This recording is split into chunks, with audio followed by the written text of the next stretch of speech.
નમસ્કાર મિત્રો, સ્વાગત છે તમારું વિડીયોમાં। તમે જોઈ રહ્યા છો દેશ, દુનિયા અને ગુજરાતના તાજા સમાચાર।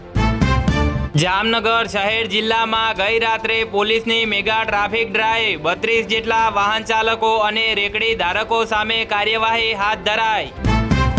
જામનગર જિલ્લામાં શેઠ વડાળા તેમજ પડાણા વિસ્તારમાં બે જુદા જુદા વાહન અકસ્માતોમાં એક મહિલા સહિત 2ના મોત થયા। જામનગરમાં ગેરકાયદે વ્યાજખોરી અને છેતરપિંડીનો ચોંકાવનારો કિસ્સો, મહિલાના મકાનના દસ્તાવેજ કબજે દુરુપયોગ કર્યાનો આક્ષેપ જોવા મળ્યો। જામનગર શહેર અને જિલ્લામાં ગરમી અને ઉકળાટનો ડબલ એટેક, લોકો ત્રાહિમામ બન્યા। જામનગરમાં ખોડિયાર કોલોનીથી નીલકમલ સોસાયટી સુધીનો માર્ગ ભારે વાહન માટે આજથી 19 દિવસ સુધી બંધ રહેશે। જામનગરના ગોકુલનગર વિસ્તારમાંથી સગીરાનું અપહરણ કરી જનાર આરોપી સગીરા સાથે ઢસા પાસેથી ઝડપાયો। વડોદરામાં ગાંજાના સપ્લાયર બાદ એમડી ડ્રગ્સનો મધ્યપ્રદેશનો સપ્લાયર પકડાયો। ગુજરાતમાં જળ સંકટનો ભય, 207માંથી 147 ડેમ અડધા ખાલી, ચોમાસું લાંબુ ખેંચાશે તો શું થશે? ગુજરાત આવેલા વાઘનો વંશવેલો વધારવા માટે એમપીથી 2 વાઘણ દાહોદના જંગલમાં છોડાશે। હવાઈ મુસાફરો સાવધાન, આગામી 3 મહિના માટે અમદાવાદની અનેક ફ્લાઇટ રદ કરાઈ। ઇબોલા વાયરસના સંભવિત આક્રમણ સામે જામનગરનું આરોગ્ય તંત્ર એલર્ટ, શુક્રવારે આગોતરા આયોજન માટે બેઠક યોજાશે। વાપી મહાનગરપાલિકાના મેયર અને ડેપ્યુટી મેયર બિનહરીફ ચૂંટાયા। કારોબારી સમિતિના ચેરમેન પક્ષના નેતા દંડકની પણ નિયુક્તિ કરાઈ। ટ્વિશા શર્મા કેસ, પૂર્વ જજ ગિરિબાલા સિંહના જામીન રદ, સીબીઆઈ તેમણે પુત્રવધૂના ચારિત્ર્ય પર ડાઘ લગાડ્યો। કેનેડામાં ગુજરાતીઓ અસુરક્ષિત, આણંદની 22 વર્ષીય વિદ્યાર્થિનીની કરપીણ હત્યાથી પરિવાર સ્તબ્ધ થયો। ગુજરાતના 12 જિલ્લામાં 4 દિવસ વરસાદ અને વાવાઝોડું, 40થી 50 કિમી પ્રતિ કલાકની ગતિથી પવન ફૂંકાશે। સીઝફાયરના ધજાગરા, બંદર અબ્બાસ પર હુમલાના જવાબમાં ઈરાનનો અમેરિકાના એરબેઝ પર એટેક કરાયો। બિહારમાં મોટી હોનારત, ગંગા નદીમાં 14 લોકો ભરેલી બોટ ડૂબી, 2ના મોત અને 5 ગુમ થયા।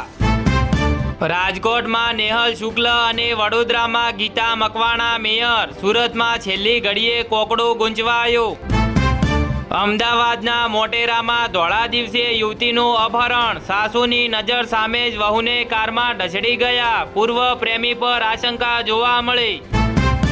અમદાવાદ ફાયરિંગ કેસ, ધરપકડ બાદ નિવૃત્ત ડીવાયએસપી અશોકસિંહ ચૌહાણનો ડ્રામા, પોલીસ મને બોલવા નથી દેતી। પેપર લીક થાય પણ મેયરના નામ નહીં, સુરત ભાજપમાં પેજ ફસાતા સોશિયલ મીડિયામાં ટ્રોલિંગ જોવા મળ્યું।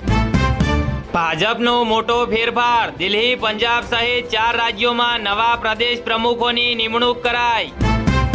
કચ્છ ગાંધીધામ રેલવે સ્ટેશનેથી હથિયારો સાથે અગ્નિવીર જવાન ઝડપાયો, 16 જીવતા કારતૂસ અને પિસ્તોલ જપ્ત કરાઈ। ગુજરાતમાં અસહ્ય ગરમીના કારણે લંબાશે ઉનાળુ વેકેશન, શાળા સંચાલકોની સરકારને ખાસ માંગણી કરાઈ। ભાવનગરમાં 1 વર્ષમાં 497 પીડિત મહિલાઓએ પીબીએસસી હેલ્પલાઇનની મદદ માંગી। અમરેલીમાં મધ્યમ વર્ગીય લોકો પર આર્થિક બોજ, પેટ્રોલ ડીઝલના સતત વધતા ભાવથી ત્રાહિમામ, કરી માંગ। વડોદરાના ગોરવામાં મહિલાના મકાનમાંથી વિદેશી દારૂનો જથ્થો ઝડપાયો, દારૂ આપી જનાર વોન્ટેડ પકડાયો। નર્મદાના વરખડમાં ડ્રગ્સ રેકેટની આશંકાએ મુંબઈ પોલીસના દરોડા, સાંસદ મનસુખ વસાવા ભડક્યા, કહ્યું નર્મદા જિલ્લા પોલીસને સસ્પેન્ડ કરો। વડોદરામાં ઉછીના રૂપિયાની ઉઘરાણી મામલે મિત્ર દ્વારા મિત્ર પર હુમલો કરાયો। મારો તે સારો સૂત્ર સાર્થક કરતા વડોદરા કોર્પોરેશનમાં હોદ્દાની ફાળવણી, સિનિયર કોર્પોરેટર અને મહારાષ્ટ્રીયન સમાજની બાદબાકી જોવા મળી। અમદાવાદમાં સુભાષ બ્રિજના સમારકામને લઈને ટ્રાફિક વ્યવસ્થામાં ફેરફાર, રિવરફ્રન્ટનો નિર્ધારિત રૂટ બંધ કરાયો। ગુજરાતના વહીવટી તંત્રમાં મોટો ફેરબદલ, ડેપ્યુટી કલેક્ટર અને મામલતદાર સહિત 27 અધિકારીઓની બદલી કરાઈ। વડોદરામાં યુદ્ધ ઇફેક્ટ, પ્રધાનમંત્રીના સૂચન ઓનલાઈન ક્લાસીસ ચલાવવા વિચારણા, વેકેશન લંબાવવા માંગ કરાઈ.